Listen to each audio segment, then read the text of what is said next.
പീതാംബരം ഗർവിരാജിതചങ്കചക്രകൗമോദഗീതരതിജങ്കരുണാസമുദ്രം രാധാസഹായമതിസുന്ദരമന്ദഹാസം പാതാലയേശമനിശം ഹൃദിഭാവയാമി.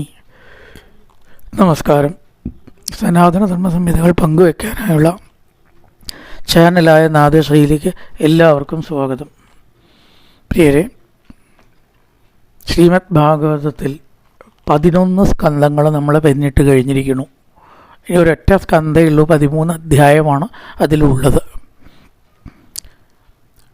11ാമത്തെ സ്കന്ധത്തിൽ മുക്തി എന്ന വിഷയമാണ് 31 അധ്യായം കൊണ്ട് പറഞ്ഞത്. ദശമസ്കന്ധത്തിൽ ജീവൻ മുക്താവസ്ഥയിൽ എത്തുന്ന നിരോധം, വിഷയങ്ങളിലേക്ക് മനസ്സ് തടഞ്ഞാൽ നമുക്ക് എന്താണ് ഉണ്ടാവുക? മുക്താവസ്ഥ, ജീവൻ്റെ മുക്താവസ്ഥ അനുഭവപ്പെടും. ജീവൻ്റെ മുക്താവസ്ഥ അനുഭവപ്പെട്ടിട്ട് ശരീരം ത്യജിക്കലാണ് പിന്നെ വേണ്ടത്. ശരീരം ഇങ്ങനെ അനിശ്ചിതമായിട്ട് ഇവിടെ നിലനിർത്തല്ലോ. അപ്പോൾ ജീവൻ മുക്താവസ്ഥയിലായതായ ഒരാൾ തൻ്റെ ശരീരത്തെ വെടിഞ്ഞാലോ, അപ്പോൾ ഇവിടെ എല്ലാ കാര്യങ്ങളൊക്കെ കഴിഞ്ഞു. 11 സ്കന്ധം കൊണ്ട് ശരീരം കൊണ്ട് നേടേണ്ടത് ജീവൻ മുക്തിയാണ്. അത്രേ പറ്റൂ, അപ്പുറം ഒന്നും നേടാൻ ഇല്ല ഇനി. പക്ഷേ ആ ശരീരവും ശാശ്വതമല്ലല്ലോ. അപ്പോൾ അതിന് ശേഷം എന്താണ് ഉണ്ടാവുക? അതാണ് 12ാമത്തെ സ്കന്ധത്തിലെ വിഷയം, ആശ്രയം. ആശ്രയം എന്ന് പറഞ്ഞാൽ നമ്മൾ എവിടെ നിന്നാണോ വന്നത് അതിലേക്ക് തന്നെ തിരിച്ച് ചെല്ലുക. അതിനാണ് ഇവിടെ ആശ്രയം എന്നുള്ള വാക്കിന് പ്രത്യേക അർത്ഥങ്ങളാണ്. ഈ ടെർമിനോളജി എന്ന് പറയും. അതിൽ ഒരു വാക്കിന് അതിൻ്റെ നമ്മൾ സാധാരണ രീതിയിൽ ഉപയോഗിക്കുന്ന അർത്ഥമല്ല. ടെർമിനോളജി ആകുമ്പോൾ അതിന് പ്രത്യേക അർത്ഥം ഉണ്ടാവും. സബ്ജക്റ്റുകൾ പഠിക്കുമ്പോഴൊക്കെ ഈ ടെർമിനോളജി എന്ന് പറഞ്ഞിട്ട് ചാപ്റ്റർ തന്നെ ഉണ്ടാവും.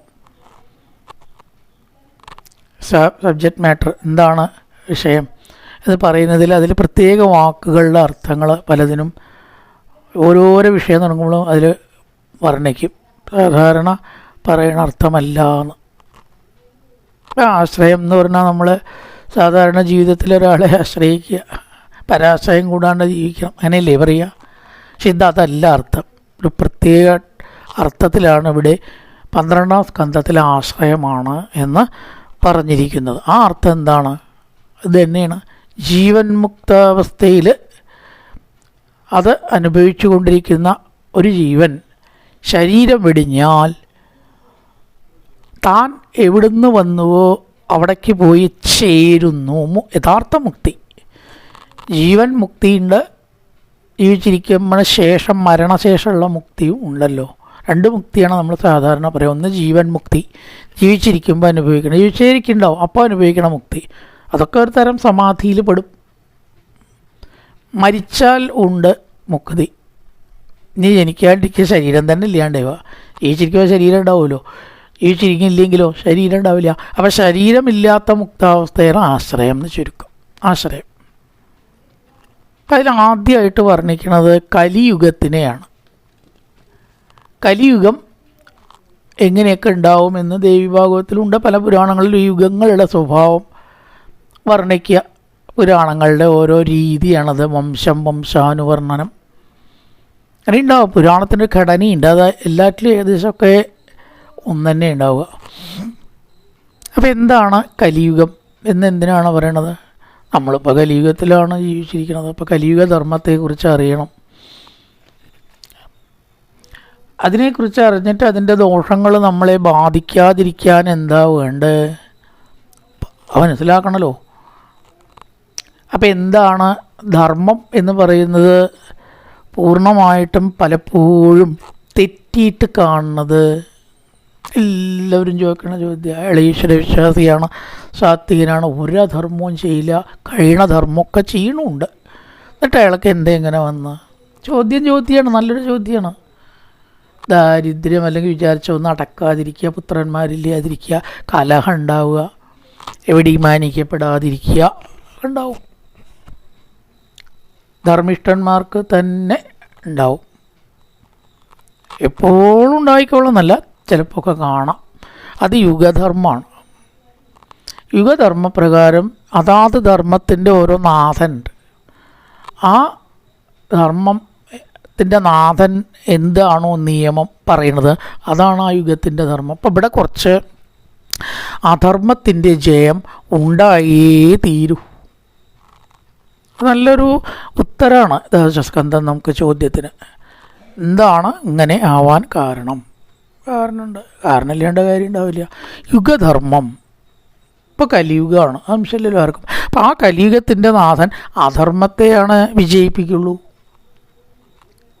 കലിയുടെ ധർമ്മം എന്ന് പറഞ്ഞാൽ എന്താ? ണ്ടേക്കലാണ് കലിയുടെ ധർമ്മം. അതെങ്ങനെ ധർമ്മമാവുക? ഭഗവാൻ ഏൽപ്പിച്ചിട്ടുണ്ട് ധർമ്മം ഇല്ലാണ്ടേക്കാൻ. ഭഗവാൻ ഏൽപ്പിച്ചതൊക്കെ ധർമ്മമല്ലേ ആവുള്ളൂ, അധർമ്മമാവൂ? അധർമ്മം ചെയ്യാൻ ഭഗവാൻ ആരെങ്കിലും ഏൽപ്പിക്കുമോ? അപ്പോൾ കലിയെ ഏൽപ്പിച്ച ധർമ്മം എന്താണ്?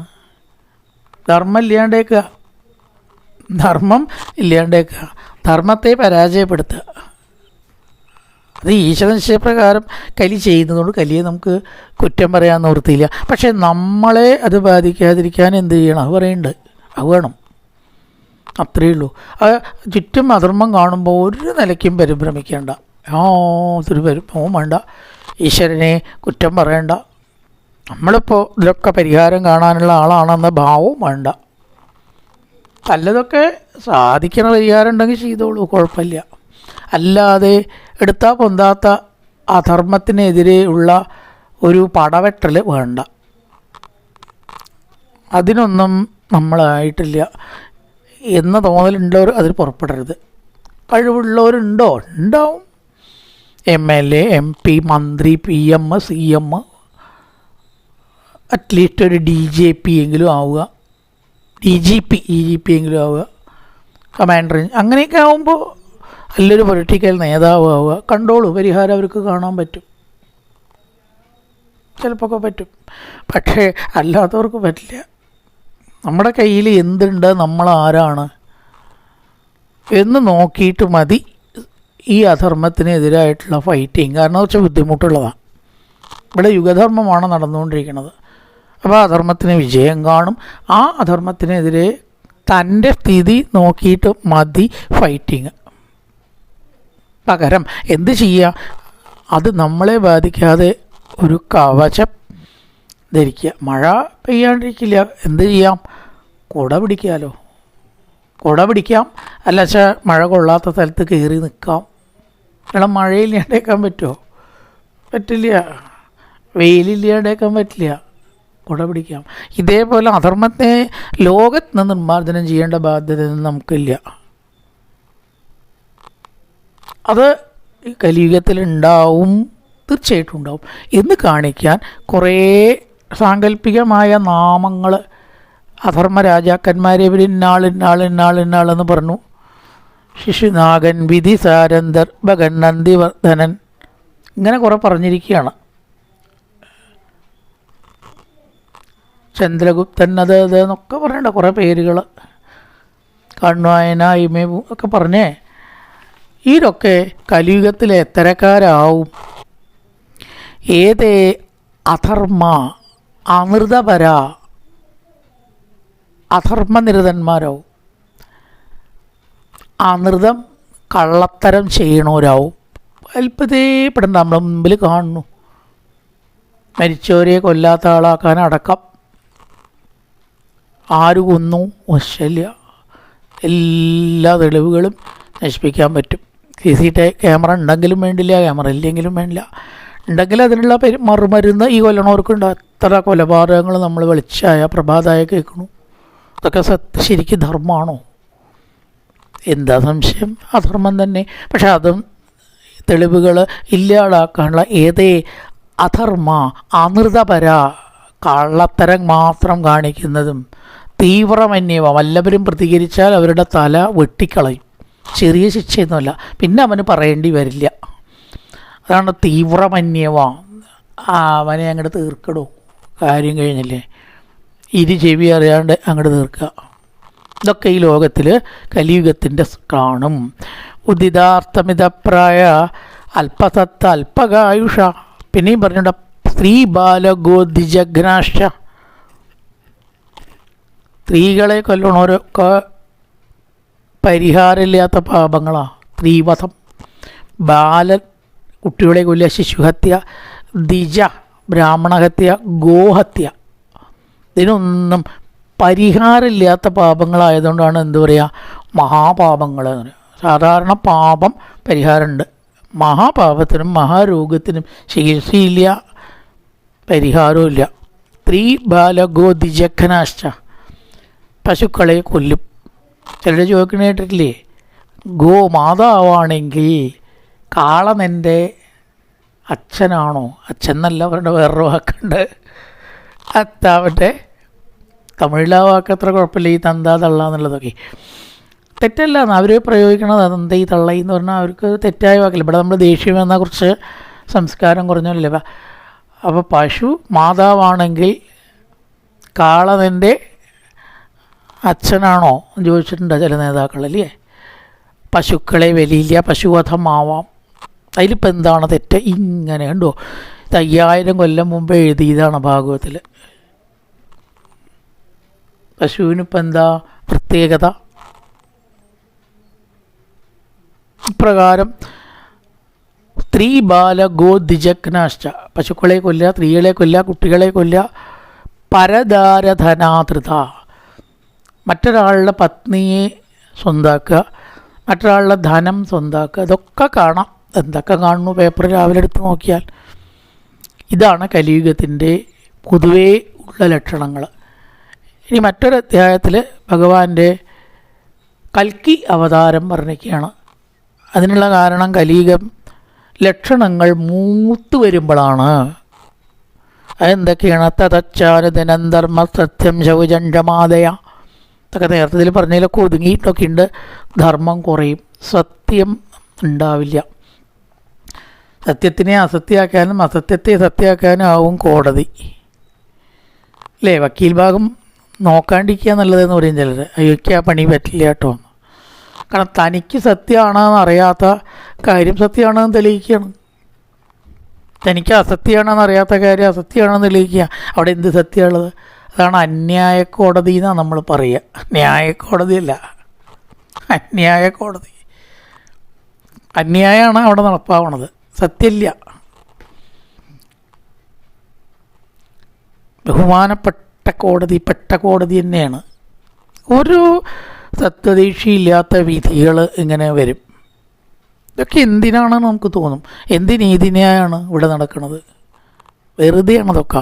ധർമ്മം, സത്യം, ശൗചം, ക്ഷമ, ദയ. ക്ഷമയുണ്ടാവില്ല, ദയുണ്ടാവില്ല.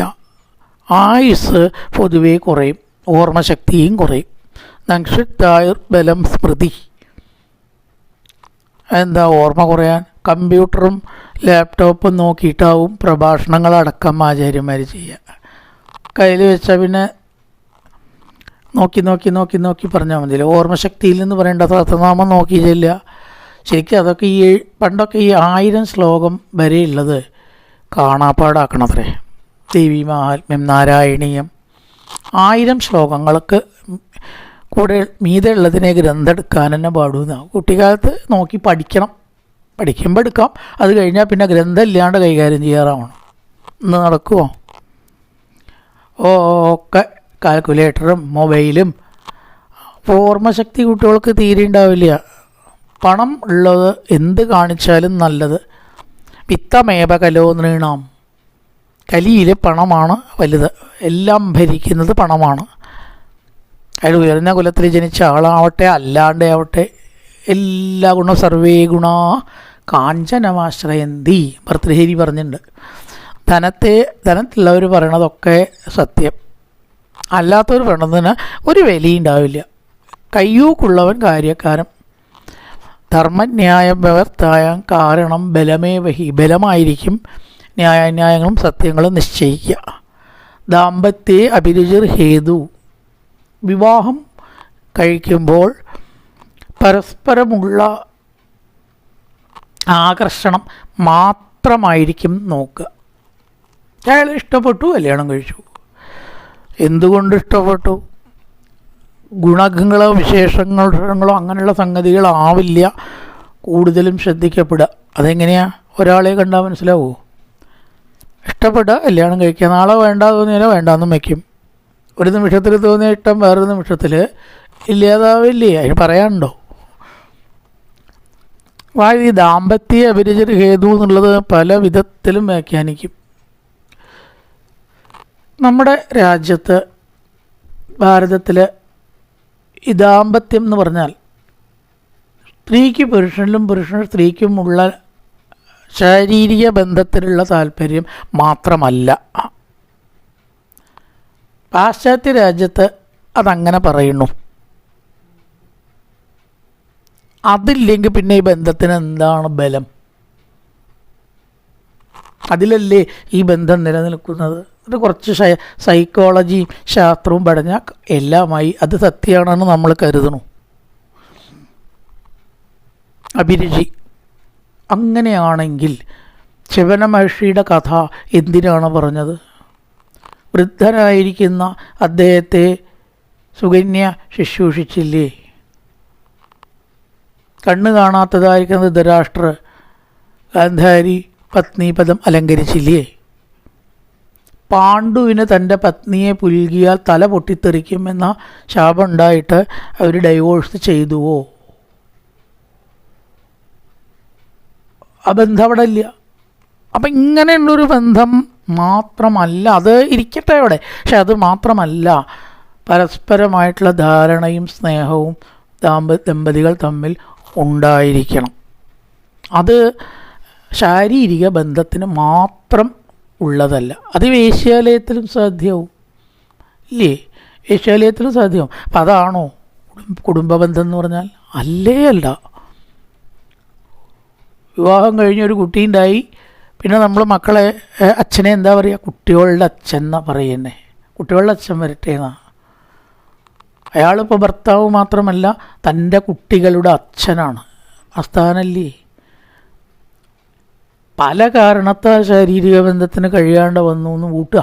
പല കാരണമാവും. കാരണത്തിലേക്ക് നമ്മൾ കിടക്കണ്ടാക്കുക വലിയ വിഷയങ്ങളാണ്. അതുകൊണ്ട് എന്താ ബന്ധം ഇല്ലാണ്ടാവുമോ? ഉണ്ടായ കുട്ടികളുടെ അച്ഛനല്ലാണ്ടാവുമോ? അങ്ങനെ നമ്മൾ കാണാൻ തുടങ്ങിയാൽ എന്താവും ലോകത്തിൻ്റെ സ്ഥിതി? കുടുംബ ബന്ധത്തിന് എന്ത് കെട്ടുറപ്പാണ് പിന്നെ ഉണ്ടാവുക? അപ്പം അതുകൊണ്ട് ദാമ്പത്യ അഭിരുചി ഹേതു പരസ്പരമുള്ള ആകർഷണമോ സ്ത്രീ പുരുഷ ബന്ധമോ മാത്രം ആണ് അടിസ്ഥാനമെന്ന് കലിയുഗത്തിൽ കണക്കാക്കും. കലിയുഗത്തിൽ തെറ്റായ അത് കണക്കാക്കും. യഥാർത്ഥത്തിൽ അങ്ങനെയല്ല. മായേവ വ്യാവഹാരികേ, കച്ചവടത്തിൽ മുഴുവൻ കള്ളത്തരവുമായ ഉണ്ടായിരിക്കും.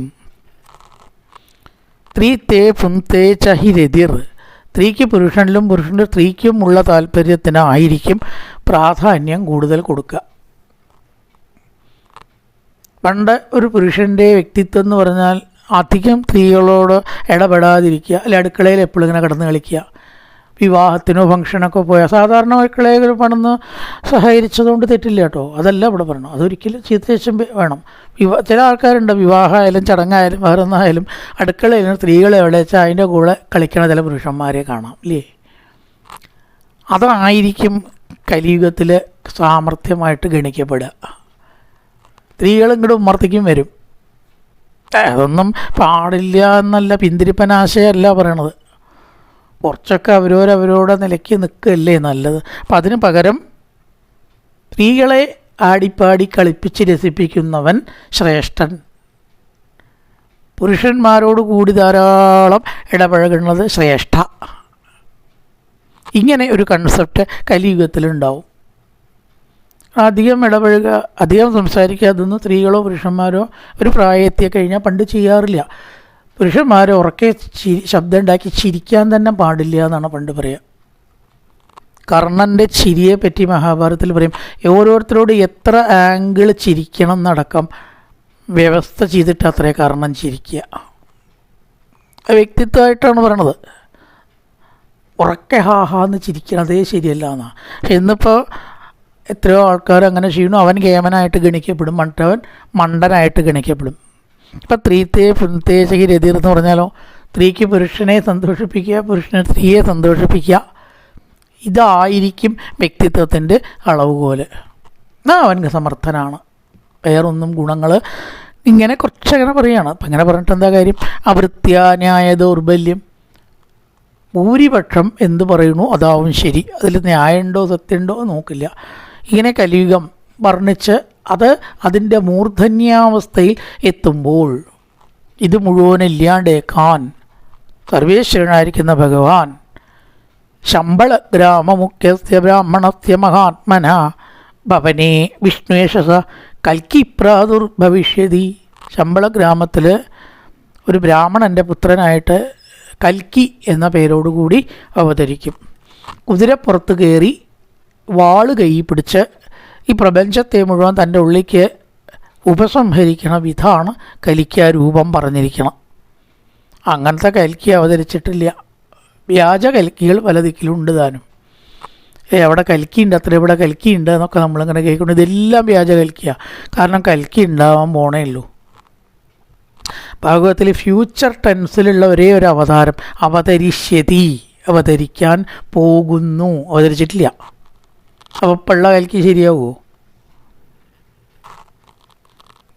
പള്ള കൽക്കികളൊന്നും യഥാർത്ഥ വിഷ്ണുവിൻ്റെ അവതാരമല്ല. അത് വരാൻ പോണേ ഉള്ളൂ.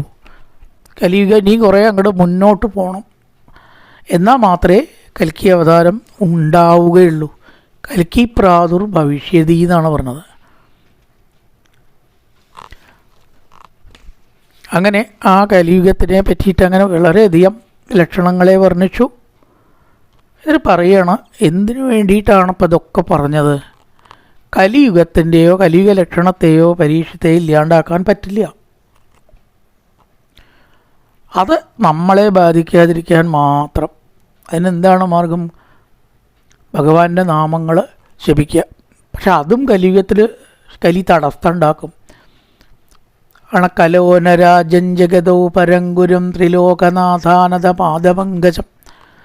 3 ലോകത്തിൻ്റെയും നാഥനായിട്ടുള്ള കലി നശിപ്പിക്കുന്ന ഭഗവാന്റെ പാദപത്മം സ്മരിക്കാൻ കലി സമ്മതിക്കില്ല. മരിച്ചുകൊണ്ടിരിക്കുന്ന ഒരാൾ ഏതൊരാളാണ് ആ നാമം ജപിക്കുമ്പോൾ ശുദ്ധനാവണത്, ആ നാമം കലി ഉരിയാടാൻ സമ്മതിക്കില്ല. എനിക്ക് കലിക്ക് ചില മഹാവിദ്യകളും ദുഷ്ടതരങ്ങളും ഉണ്ട്. അതുകൊണ്ട് ഭഗവാന്റെ നാമങ്ങൾ ജപിക്കുന്നവരെയോ ഈ കലി ബാധിക്കില്ല. കലേർദോഷനിധേരാജൻ അസ്തി ഏകോ മഹാൻ ഗുണ കീർത്തനാദേവ കൃഷ്ണസ്യ മുക്തസംഗപ്രദം പരം വ്രജേറ്റ്. എല്ലാ സംഘവും ഉപേക്ഷിച്ച് കൃഷ്ണ രാമ ഗോവിന്ദ എന്നുറക്കെയാണ് ജപിച്ചാൽ അവരെ കലി ബാധിക്കില്ല. കലി നിരക്ഷപ്പെടാനുള്ള ഏകമാർഗം ഭഗവന്നാമ സങ്കീർത്തനം. കൃതേയതോ വിഷ്ണം തേതായാം ന്യജതോ മഖൈ ദാപരേ പരിചര്യായാം കലോ തത്തരികീർത്തനാത്. കൃതയുഗത്തിൽ തപസ്സുകൊണ്ട് ഭഗവാനെ വിളിച്ച് തപസ്സുകൊണ്ട് പ്രാപിക്കാം. അപ്പോൾ ഭഗവാന് വെളുത്ത നിറാണ് തപസ്, രജസ്തമത്തിൻ്റെ കലർപ്പില്ല. ത്രേതായാം ന്യജതോ മഖൈ, ത്രേതായുഗത്തിലെ യാഗാദി കർമ്മങ്ങൾ. ദാപരേ പരിചര്യായം, ദാപരയുഗത്തിൽ പൂജ, താന്ത്രിക ക്ഷേത്രങ്ങൾ ദ്വാപരയുഗത്തിൻ്റെ സംഭാവനകളാണ്. കലോത ഹരികീർത്തനാൻ, കലിയുഗത്തിൽ ഹരിയുടെ നാമങ്ങൾ ജപിക്കുക, വേറൊന്നും വേണ്ട, അത്ര എളുപ്പം. യാഗങ്ങളോ കർമ്മങ്ങളോ പൂജാദികളോ ഒന്നും ആവശ്യമില്ല എന്ന് പറയണം. കലിയായ കാലമിതിൽ അതുകൊണ്ട് മോക്ഷഗതി എഴുതുന്ന കേൾപ്പു ഹരിനാരായണായ നമ. മറ്റു യുഗങ്ങൾ 3 കലികാലത്തെ ഭാരതഖണ്ഡത്തെ കലിതാതരം കൈവണങ്ങിയിടുന്നു. അതിൽ വന്നൊരു പുല്ലായിട്ടെങ്കിലും ഇതുകാലം ജനിച്ചു കൊണ്ടിടുവാൻ. അപ്പോൾ എങ്ങനെങ്കിലും ഒരു ജന്മം ഈ ഭാരതത്തിൽ കിട്ടുക കലികാലത്ത് വെച്ചാൽ മഹാഭാഗ്യമാണെന്നാണ്. വേറൊരു യുഗത്തിലും സൽക്കർമ്മങ്ങൾ മനസ്സിൽ വിചാരിച്ചാൽ ഗുണം കിട്ടില്ല, ചെയ്താലേ ഗുണം കിട്ടൂ. കലിയുഗത്തിൽ വിചാരിച്ചാൽ ഗുണം കിട്ടുന്നവരാണ്. ഒരു യാഗം ചെയ്തു അങ്ങോട്ട് മനസ്സിൽ സങ്കല്പിച്ചിട്ട് 4 നാമാട് ജപിച്ചാൽ ആ യാഗം ചെയ്ത ബലാണ്ട് കിട്ടുകയാണ്. എത്ര ഫലശ്രുതിയിലാണ് അശ്വമേധയാഗം ചെയ്ത ബലം കിട്ടും, വാജപേയ ബലം കിട്ടും, സോമയാഗബലം ലഭേത്, സോമയാഗബലം കിട്ടും എന്ന് പറഞ്ഞിരിക്കുന്നത്. അതും ചെയ്തിട്ടല്ല കിട്ടണത്, സങ്കല്പിച്ചാൽ മതി. മനഃശുദ്ധി കൊണ്ട് സൽക്കർമ്മങ്ങൾ ചെയ്യാതെ അത് ചെയ്താലുള്ള ബലം കിട്ടുക എന്ന് പറഞ്ഞാൽ ഒരു മഹാഭാഗ്യമല്ലേ? ആലോചിച്ച് നോക്കിയാൽ അത് കലിയുഗത്തിൻ്റെ മാത്രം ഒരു പ്രത്യേകതയാണ്.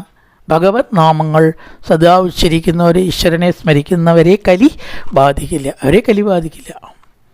അങ്ങനെ ഒരു വാക്ക് കലി കൊടുത്തിട്ടുണ്ട്. അതുകൊണ്ടാണ് കലിയെ പരീക്ഷിച്ച് കൊല്ലാതെ വിട്ടത്. അല്ലെങ്കിൽ വാളെടുത്ത് കൊല്ലാൻ നോക്കിയതാ പ്രഥമ സ്കന്ധത്തിൽ.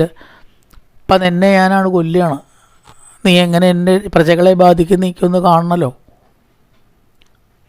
അപ്പം തഞ്ചം കൂടി നിന്ന് കലി ചില സ്ഥാനത്ത് നിന്നോളാം എന്ന് പറയുണ്ടായി. ചൂതുകളില്ലാത്ത സ്ഥലത്ത് അവിടെ കലി ഉണ്ടാവും. ചൂതുകളി ഉണ്ടെങ്കിൽ മാംസാഹാരം കഴിക്കണതിക്കില്ല, ഹിംസ, മദ്യം കഴിക്കണതിക്കില്ല, വിനയം ഉണ്ടാവില്ല. സ്ത്രീ ശരിയല്ലാത്ത സ്ത്രീ ബന്ധങ്ങൾ, ശരിയായ ബന്ധങ്ങളല്ല, ശരിയല്ലാത്ത ബന്ധങ്ങൾ എവിടെയുണ്ടോ അവിടെ നിന്നോളാൻ പറഞ്ഞു. ഈശ്വരനാമം ജപിക്കുന്നിടത്തും സൽക്കർമ്മങ്ങൾ അനുഷ്ഠിക്കുന്നിടത്തും എന്നെ കണ്ടുപോകരുത്.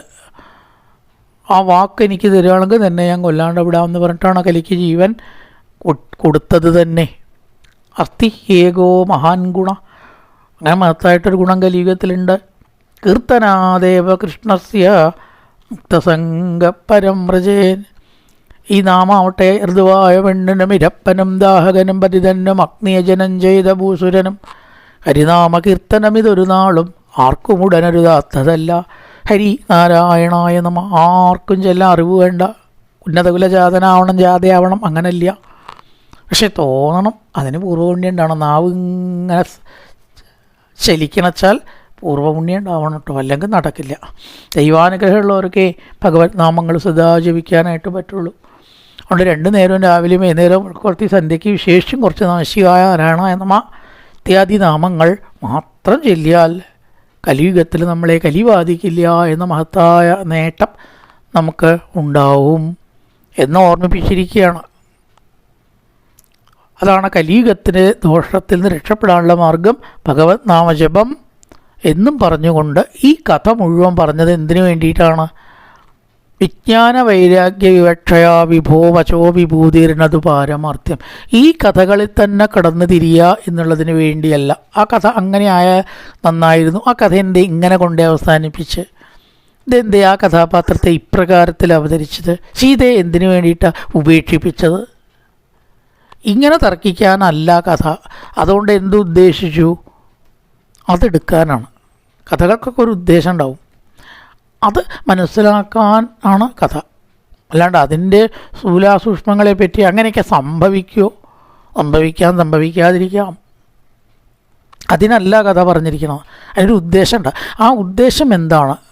രാമായണമാണെങ്കിൽ അച്ഛനോടുള്ള രാമൻ്റെ മനോഭാവം കാണിക്കാനാണ്, സീതയുടെ രാമനോടുള്ള മനോഭാവം കാണിക്കാനാണ്, ലക്ഷ്മണൻ്റെ ഏട്ടനോടുള്ള മനോഭാവം കാണിക്കാനാണ്. അങ്ങനെ ഉദ്ദേശങ്ങളുണ്ട്. അല്ലാതെ അതിൻ്റെ സംഭാവ്യതയോ മറ്റു വശങ്ങളെ പിടിച്ച് തർക്കിക്കുകയില്ല. എന്താണ് അതുകൊണ്ട് ഉദ്ദേശിച്ചതെങ്കിൽ അത് മനസ്സിലാക്കാനാണ് പുരാണം. വിജ്ഞാന വൈരാഗ്യ വിവക്ഷയാ വിഭോ വചോ വിഭൂതിർന്നതു പാരമാർത്ഥ്യം. പെരിപ്പിച്ച് പറഞ്ഞിട്ടുണ്ടാവും, ഇല്ലാത്തതുണ്ട് എന്ന് പറഞ്ഞിട്ടുണ്ടാവും, ഉണ്ടാവാൻ സാധ്യത ഉള്ളത് പറഞ്ഞിട്ടുണ്ടാവും, ഉണ്ടാവാൻ സാധ്യത ഒരിക്കലും ഇല്ലാത്തതും പറഞ്ഞിട്ടുണ്ടാവും. ഒക്കെ എന്ത് വേണമെങ്കിലും പറയാനുള്ള അധികാരം കവികൾക്ക് കൊടുത്തിട്ടുണ്ട്. അത് തെറ്റൊന്നുമല്ല. ഒക്കെ എന്തിനു വേണ്ടിയാണ്? മനുഷ്യൻ നന്നാവാൻ, ഭക്തി ഉണ്ടാവാൻ, വിജ്ഞാന വൈരാഗ്യ വിവക്ഷയ്ക്കായിക്കൊണ്ട്. അതുണ്ടാവുമെങ്കിൽ അതിൻ്റെ ലക്ഷ്യമായി സംഭവിക്കേണ്ടതായിക്കോട്ടെ അല്ലാത്തതായിക്കോട്ടെ എന്താ ചാക്കായിക്കോട്ടെ, വിജ്ഞാന വൈരാഗ്യവും ഭക്തിജ്ഞാന വൈരാഗ്യങ്ങളും ഉണ്ടാവുന്നുണ്ടോ മതി, അതിൻ്റെ ഉദ്ദേശമായി. അതിൻ്റെ മറ്റ് സ്ഥൂലാസൂക്ഷ്മത്തിലേക്ക് കടക്കണ്ട എന്നും കൂടി ആ അധ്യായത്തിൽ പറഞ്ഞിട്ട് ഇനി പ്രളയങ്ങളുടെ ഒരു പ്രത്യേക സംഗതികളെ വിവരിക്കുകയാണ് അടുത്ത അധ്യായത്തിൽ. കായേന വാചാ മനസേന്ദ്രിയർവാധ്യാത്മനാ വാ പ്രകൃതി സ്വഭാവാത് കരോതി യത്യർത്ഥകലം പരസ്മൈ നാരായണായേതി സമർപ്പയാമി. ഓം പൂർണ്ണമദ പൂർണ്ണമിദം പൂർണ്ണാൽ പൂർണ്ണമുദച്യതേ പൂർണ്ണസ്യ പൂർണ്ണമാദായ പൂർണ്ണമേവാവശിഷ്യതേ. ഓം ശാന്തി ശാന്തി ശാന്തി. ഹരി ഓം ശ്രീ ഗുരുഭ്യോ നമഃ. ഹരി ഓം.